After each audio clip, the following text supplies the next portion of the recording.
Investment in securities market are subjected to market risk. Read all related documents carefully before investing. The securities quoted are for illustration only and are not recommendatory. Registration granted by SEBI. Membership of a SEBI recognized supervisory body, if any, and certification from NISM is no way guarantee performance of the intermediary or provide any assurance of returns to investors. Hello friends, मुझे पता है कि expiry के बाद का दिन थोड़ा सा आपको लगा रहेगा कि मार्केट वापस ऊपर जाएगा और क्योंकि वहाँ पे गैप ओपनिंग भी दिख रही थी, राइट। बट अगर आप देखोगे तो कल के एनालिसिस में क्लियर कट मैंने कहा था कि 26,020 के बाद ही आपको लॉन्ग के बारे में सोचना है। और यहाँ पे आप देखोगे तो बेहतरीन तरीके से मार्केट नीचे के लेवल्स टच करने की कोशिश कर रहा है। और क्योंकि कल सेंसेक्स की एक्सपायरी है तो कल और भी ज़्यादा मज़ा आने वाला है। इसके लिए एंड तक देखना कि मैं क्या बता रहा हूँ, क्योंकि आपको पता है ट्यूसडे को भी धमाका होता है, थर्सडे को भी धमाका होता है। तो कल दूसरा धमाका के लिए आप इंतज़ार रहना। और आप देख सकते हो कि यहाँ पे भले लेवल्स आपको लगते रहेंगे कि इतने नहीं चले, बट जो ऐप था वहाँ पे आपने खुद ने देखा रहेगा कि 3 बड़े बड़े मूव हमने कैच किए।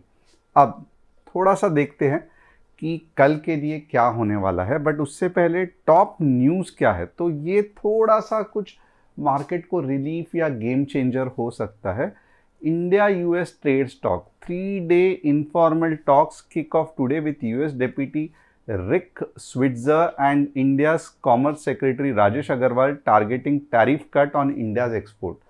तो ये इस 3 दिन का अगर रिजल्ट कुछ पॉजिटिव निकला तो थोड़ा बहुत चांसेस है कि मार्केट ऊपर के डायरेक्शन में कुछ अपनी हरकतें दिखा सकता है।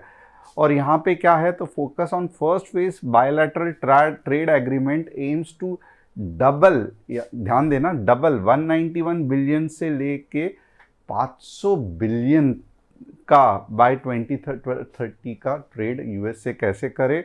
और यहाँ पे देखोगे positive outcome could stabilise rupee and boost FII inflows. Yes, ये एक बहुत अच्छी न्यूज़ है कि अगर ये पॉजिटिव आउटकम आया तो एफआईआई जो नाराज़ हुए हैं वो पहले है कि मार्केट को ऊपर लेके जाएंगे। तो ये जो है ये सीरियसली मैं देख रहा हूँ कि इसका रिजल्ट क्या निकलता है, ताकि कुछ ना कुछ मार्केट को ऊपर जाने के लिए बहाना मिले। बट फिलहाल ऐसा बहाना कोई भी दिख नहीं रहा है और सेंटिमेंट्स बहुत ज़्यादा बेरिश है, राइट। अब एफआईआई डीआईआई डेटा देख लो तो यहाँ पे वापस आपको अजीब फीलिंग होगी। एफआईआईज ने 3,760 करोड़ यानी कि 3,760 करोड़ बेचा, डीआईआई ने उतना ही बाय किया। अगर आप देखोगे तो इतनी ज़्यादा बाइंग हो रही है डीआईआई से, फिर भी अगर आप देखोगे मार्केट नीचे या बहुत ज़्यादा सेलिंग प्रेशर में अटका हुआ है। तो this is one of the, भले देखो आप निफ्टी में इतना फ़र्क नहीं पड़ रहा है, but overall small cap mid cap आपका पोर्टफोलियो मेरा पोर्टफोलियो अगर आप देखोगे तो अच्छा खासा गिर रहा है। तो अब यहाँ पे देखेंगे ओपन इंटरेस्ट डेटा क्या कह रहा है। तो एक अजीब सी बात है ओपन इंटरेस्ट डेटा में जो आपको ध्यान देने के लिए मजबूर करेगी। 25,500 पे थोड़ा बहुत आप देखोगे तो थोड़ा बहुत 25,500 पे स्ट्रेंथ है। उसके अलावा आप देखोगे तो यहाँ पे कुछ भी नहीं दिख रहा है।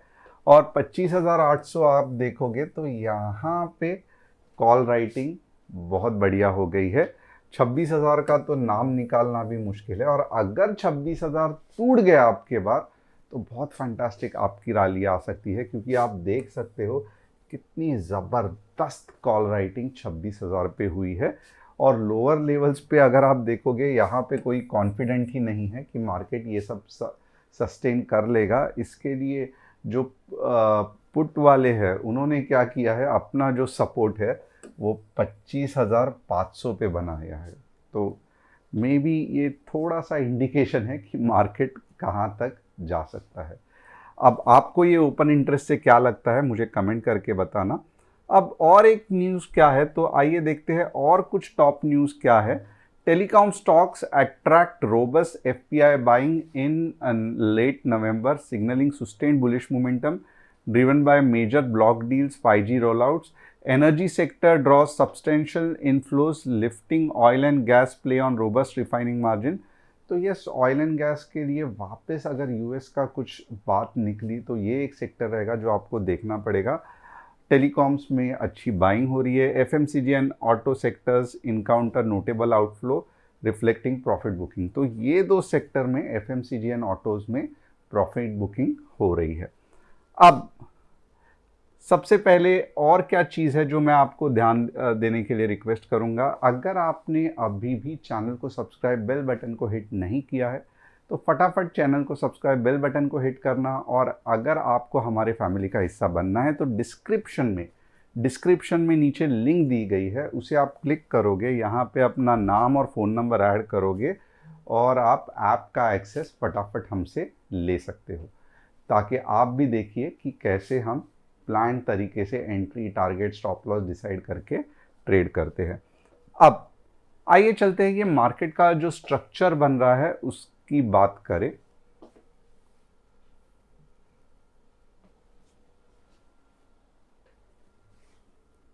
ये 15 मिनट्स का चार्ट है और यहाँ पे अगर आप देखोगे ना, बहुत ज़्यादा वीकनेस है, बहुत ज़्यादा वीकनेस है।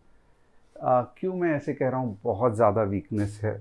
ऊपर के डायरेक्शन में कुछ हो ही नहीं रहा, क्योंकि आप देख सकते हो किस तरीके से ये मार्केट बिहेव कर रहा है। और नीचे आते वक्त आप देखोगे तो कितना बढ़िया सा सेलिंग हो रहा है, बट ऊपर आते वक्त आप देखोगे तो स्ट्रेंथ बिल्कुल भी नहीं है, राइट। अब इसका मतलब क्या है? तो इसका मतलब है कि हमें अब नीचे के लेवल पे कुछ नए सपोर्ट्स क्या हमको दिख रहे हैं, उसके बारे में देखना पड़ेगा कि नए सपोर्ट्स क्या दिख रहे हैं। तो वापस अगर आप देखोगे ना, तो यहाँ पे और एक जो बढ़िया सा सपोर्ट है वो है 25,700 का, राइट। और उसके बाद में अगर आप मुझे कहो तो और एक 25,600 पकड़ लो, बट जो बेस्ट सपोर्ट है फिर आप देखोगे तो समवेयर अबाउट 25,500 ही है। और मुझे लगता है FII DII ये जानते हैं और इसलिए आप यहाँ पे उन्होंने पुट की राइटिंग की है। अब एक चीज़ डेफिनेटली मैं कहूँगा कि व्यू मायने नहीं रखता है इंट्राडे में। वापस एक बार कहूँगा, व्यू मायने नहीं रखता है। ये पूरा का पूरा स्ट्रक्चर समझो यहाँ तक टूट गया तो भी अगर आप कोई पुट होल्ड करके रखोगे आप पैसा नहीं कमाओगे। आपको इंट्राडे में ही ये ट्रेड को कैच करना पड़ेगा, जिससे कि आपको बड़े बड़े मूव्स मिले। अगर आप ओवरनाइट पोजीशन कैरी करने की सोच रहे हो तो सडनली एक दिन भी अगर आपके डायरेक्शन के अगेंस्ट चला गया तो आपको बहुत ज़्यादा नुकसान हो सकता है। तो ये जान लो, बहुत ज़्यादा इम्पॉर्टेंट है कि ये भले भी बेरिश लग रहा है, बट इससे आपको कुछ भी फ़ायदा पोजीशन कैरी करके नहीं होगा, ओवर ट्रेडिंग करके नहीं होगा, बिना स्टॉप लॉस ट्रेड किए हुए नहीं होगा। अब ट्रेड प्लान कैसे करें? तो सबसे पहले आप देखोगे ना, मैं बड़े बड़े आपको ऊपर के लेवल्स नहीं दूंगा, मैं छोटे छोटे आपको कॉल साइड के लेवल्स दूंगा। Okay, 25,910 15 minute green candle closing, 26,000 का पहला टारगेट और उसके बाद में 26,100 का दूसरा टारगेट। तो ये छोटे छोटे लेवल्स है। इनफैक्ट मैं कहूँगा 26,000 पे ही बुक कर लेना और बहुत कम लॉट से आगे जाना, क्योंकि 26,000 पे बहुत ज़्यादा रेजिस्टेंस है। अब मैं नीचे के ट्रेड कैसे प्लान करूँगा?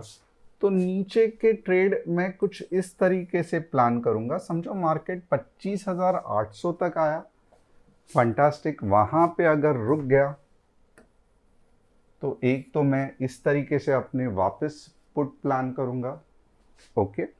और दूसरा है 25,000 के नीचे चला गया, 700 के नीचे, तो डायरेक्टली 600 तक मैं प्लान करूँगा। तो आइए ये प्लान करते हैं हम लोग।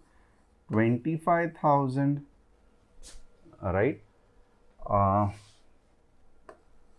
7:20, 15 minutes, a red candle closing, 25,600 आएगा।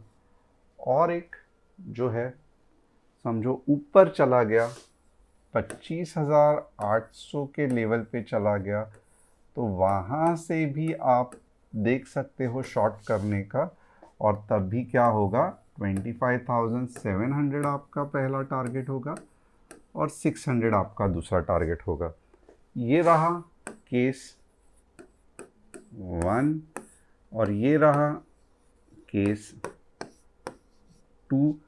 ये होने के चांसेस ज़्यादा है, तो इसको आप नोट कर लेना, वेरी इंपॉर्टेंट। अब और मोस्टली क्या होगा, आपको समझ में आएगा जब यहाँ पे कैसे गैप डाउन हुआ था, तो ऐसे ही अगर गैप डाउन हो रहा है तो आपको क्लियर कट समझ में आएगा। अब ये छोड़ के थोड़ा सा देखते हैं कि सेंसेक्स में हम कैसे ट्रेड करें। सेंसेक्स में अगर आप ट्रेड करने की कोशिश कर रहे हो तो आप देखोगे सेंसेक्स का स्ट्रक्चर ऑलरेडी ब्रेक हुआ है।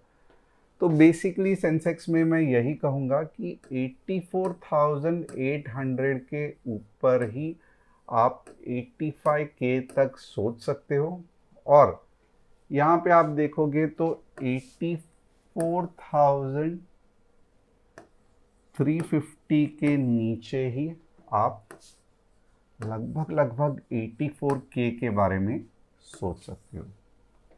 ऑफ कोर्स यहाँ पे आपको 15 मिनट्स रेड कैंडल और यहाँ पे आपको 15 मिनट्स ग्रीन कैंडल का इंतज़ार करना पड़ेगा। बैंक निफ्टी का एनालिसिस करेंगे। अगर आप बैंक निफ्टी देखोगे ना, बैंक निफ्टी भी वीक लग रही है, ओके। और इसका वीकनेस का कारण क्या है, तो इसका वीकनेस का कारण है 59,100 के ऊपर ही 150 पॉइंट्स और 58,800 के नीचे ही 150 पॉइंट्स। तो ये हो गए बैंक निफ्टी के लेवल्स। और 3 स्टॉक्स जिसका मैं एनालिसिस करने वाला हूँ। ITI पूरा साइडवेज, कुछ होने वाला नहीं है ये स्टॉक का। पारस मोर और लेस साइडवेज, इस स्टॉक का भी कुछ नहीं होने वाला है, मोस्टली नीचे ही जाने वाला है। कृष्णा पूरा साइडवेज, ये स्टॉक का भी कुछ नहीं होने वाला है। तो ऐसे कैसे होता है कि हर एक बार तीनों के तीनों स्टॉक सेम तरीके से दिखते हैं? तो सभी स्टॉक साइडवेज में हैं। और कल क्योंकि सेंसेक्स की एक्सपायरी है तो बहुत इंटरेस्टिंग रहेगा, आप ऐप पे बने रहना, हम एनालिसिस बहुत अच्छा आपको करके दिखाएंगे और यस फैमिली का हिस्सा जल्द से जल्द बन जाना। Thanks a lot, see you tomorrow.